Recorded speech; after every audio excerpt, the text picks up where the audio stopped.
दोस्तों, एक बड़ी रिपोर्ट सामने आई है जिसके मुताबिक ईरान इस बार इजराइल पर हाई पावर्ड वॉरहेड्स यानी कि ताकतवर या खतरनाक हथियार दागने जा रहा है और इनके असर से इजराइल में भयानक तबाही मचेगी।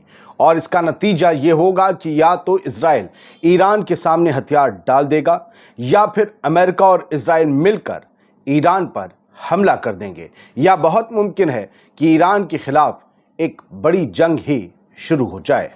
इस वीडियो में आपको एक और खबर भी मैं दिखाऊंगा कि ईरान पर एक बहुत बड़ा और ख़ास किस्म का बम गिराने के लिए इजराइल से अमेरिकी पायलट्स को किराए पर लेने का मुतालबा किया गया है। ये मुतालबा किसने किया?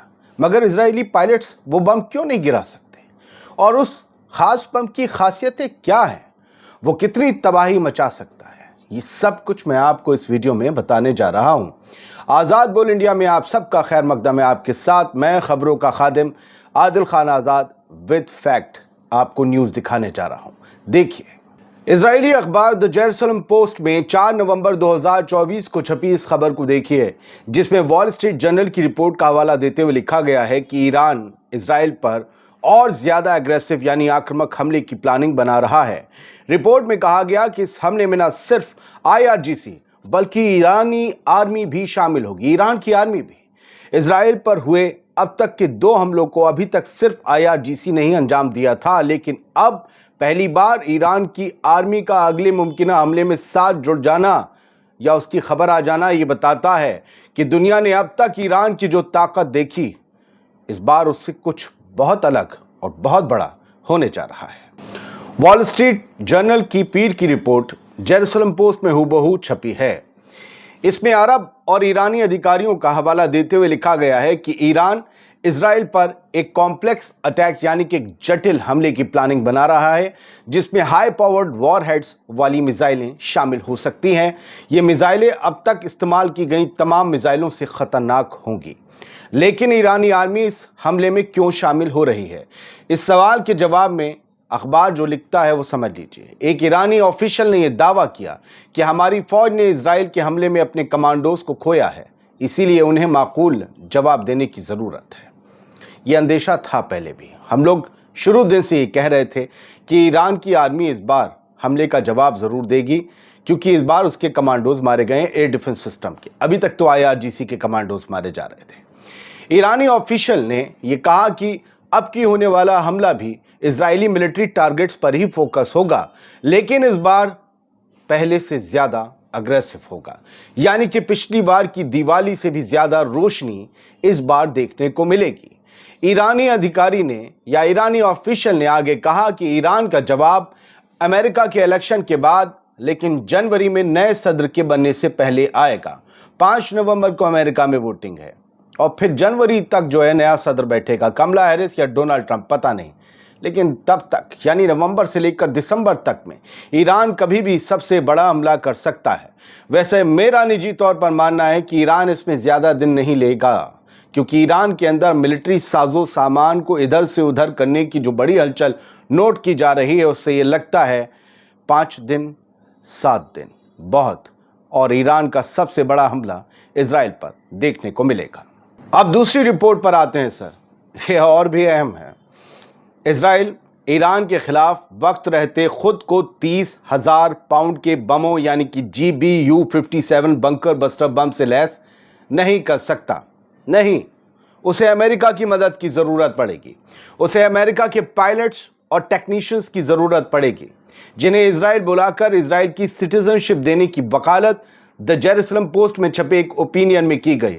इस ओपिनियन से 2 बातें साफ होती हैं कि एक तो इजराइल के पायलट्स में कुव्वत नहीं है पूरी तरीके से हर हथियार को चलाने की। दूसरी, लगता है कि अमेरिका से कहा जा रहा है कुछ लोगों को भेजो, ईरान से निपटना है। इस ओपिनियन में राय देते हुए लिखा गया कि एक अमेरिकी स्ट्रेटेजिक बॉम्बर यानी कि रणनीतिक बम वर्षक जहाज को B-52 मान लीजिए, उस जहाज को पट्टे पर लेने और पायलटों और रखरखाव दल यानी टेक्नीशियंस को सिटीजनशिप देने के अलावा कोई भी ऑप्शन नहीं है। यह करना ही होगा, वरना इजरायली एयरफोर्स को 30,000 पाउंड के बम खुद ईरान पर गिराने के लिए तैयार होने में सालों नहीं तो कुछ महीने जरूर लग जाएंगे। ये मैं नहीं कह रहा, ये रिपोर्ट कह रही है। अब दोस्तों जरा खेल समझिए। अमेरिकी फौज या पायलट अगर बिना इजरायली सिटीजनशिप हासिल किए ये बम ईरान पर या कहीं भी गिराते हैं या कोई फाइटर जेट इजराइल के लिए उड़ाते हैं दुश्मन के खिलाफ, तो कहा जाएगा कि फलस्तीन और ईरान के खिलाफ लड़ाई में अमेरिका सीधे तौर पर इस जंग में शामिल हो गया है। और तब अमेरिका के लिए खेल बिगड़ जाएगा, क्योंकि अभी सब पीछे हैं, सिर्फ इजराइल, फलस्तीन, हिजबुल्लाह इन्हें लड़ने दे रहे हैं। ईरान से भी कोई फुल फ्लैश जंग नहीं है। लिहाजा अपने पायलट्स को नाकाम और नौसिखिया पाते हुए इजरायली अखबार और विदेशी मिलिट्री एक्सपर्ट्स भाड़े पर अमेरिका के पायलट्स लेने की मांग कर रहे हैं। सोचिए, ये एक कबूलनामा नहीं है कि इजराइल के पायलट्स में कुव्वत नहीं, सलाहियत नहीं है, उनके अंदर कोई एबिलिटी नहीं है। 30,000 पाउंड के GBU-57 बम क्या हैं और इनकी खासियत क्या है, डॉक्टर मंडेल से समझिए। डॉक्टर एरिक मंडेल मैपिन यानी कि middle east political and information network के फाउंडर और डायरेक्टर हैं। इस पोस्ट में, इस खबर में उन्हीं का ओपिनियन है। डॉक्टर मंडेल ने इस ओपिनियन में यह बताया है कि GBU-57 बम ईरान के परमाणु कार्यक्रम यानी न्यूक्लियर प्रोग्राम को धीमा कर देंगे, इजराइल पर जवाबी बैलिस्टिक मिसाइल हमले को रोक देंगे। ये इसका GBU-57 का हमला और कॉन्फ्लिक्ट को कम कर देगा। अगर इजराइल ईरानी न्यूक्लियर फैसिलिटीज को तबाह कर देता है तो ईरान को शायद अपना बदला लेने से रोका जा सकता है, क्योंकि उसका नुकसान बहुत ज्यादा हो जाएगा। दोस्तों, ये एक ओपिनियन था। वैसे इस तरह के ओपिनियन कई बार हुकूमतों को रास्ते भी दिखाते हैं कि उन्हें क्या करना चाहिए और दुश्मनों से कैसे निपटना चाहिए। फिलहाल GBU-57 बम एक बड़ा भयानक बम है। इसकी जरा खासियतें और इसके जरा तारीख को समझ लीजिए। GBU-57 एक बंकर बस्टर बम है जिसे अमेरिकी एयरफोर्स इस्तेमाल करती है। इसकी खासियतें ये हैं कि ये बम करीब 13,600 किलो वजनी होता है। 13,600 किलो वजनी, सोच रहे हैं। इसमें 2,400 किलोग्राम वजन का तो विस्फोटक यानी एक्सप्लोजिव ही लगाया जाता है, 2,400 किलो। ये बम करीब 20.5 फीट लंबा, 31.5 इंच के डायमीटर का होता है। ये बम 3 से 4 टेक्निक पर काम करता है। इसे फेस कह लीजिए। 3 से इसमें लेजर के जरिए टारगेट की पहचान की जाती है। यह बम जमीन के 200 फीट नीचे मौजूद कंक्रीट के बंकर को भी उड़ा सकता है। अमेरिका ने हूथी के हथियार डिपो पर GBU-57 बम गिराया था। दावा किया जाता है कि हिजबुल्लाह चीफ हसन नसरल्लाह को मारने के लिए भी इजरायली एयरफोर्स ने इसी बम का इस्तेमाल किया था। हालांकि उस बम के बारे में दूसरी कहानी है, क्योंकि इजरायली फोर्स तो इसे गिरा ही नहीं सकती। वो बम भी दूसरे बताए जाते हैं, कभी कभी वो फोर्स भी दूसरी बताई जाती है। लेकिन हाउथीज पर अमेरिका ने इसी बम से हमला किया, उनके डिपो को उड़ाया।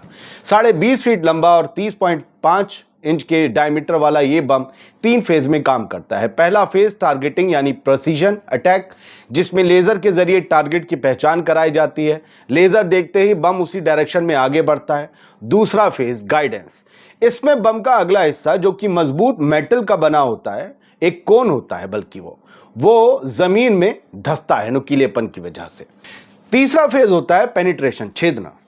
इसमें बंकर बस्टर बम अपने वजन, मजबूती और सिलेंडर बॉडी शेप यानी सुई जैसे आकार, सुई जैसे शेप की वजह से जमीन के अंदर धंसता जाता है 200 फीट तक। और इसके बाद क्या होता है? इसके बाद डिले फ्यूज इतने प्रेशर में आ जाता है कि फिर एक एक्सप्लोसिव जो उसके बम में लगा होता है वो ब्लास्ट हो जाता है, फट जाता है। इससे इतना भयानक धमाका होता है कि आसपास सब कुछ तबाह, बिल्कुल जो ऊपर है जमीन के वो जमींदोज हो जाता है। इतना बड़ा गड्ढा हमने देखा हसन नसरल्लाह वाले केस में। कहा गया था यही बम थे। हाउथीज के डिपो पर तो यही इस्तेमाल हुए। यही ईरान की न्यूक्लियर फैसिलिटीज पर गिराने का मुतालबा इस ओपिनियन में किया गया है। लेकिन साथ ही ये कहा गया है कि इजरायली एयरफोर्स के पास ये कुव्वत नहीं, ना तो एयरक्राफ्ट हैं वो वाले जो इतना भारी बम ढोकर ले जाएं तो इतनी दूर तक, ईरान तक।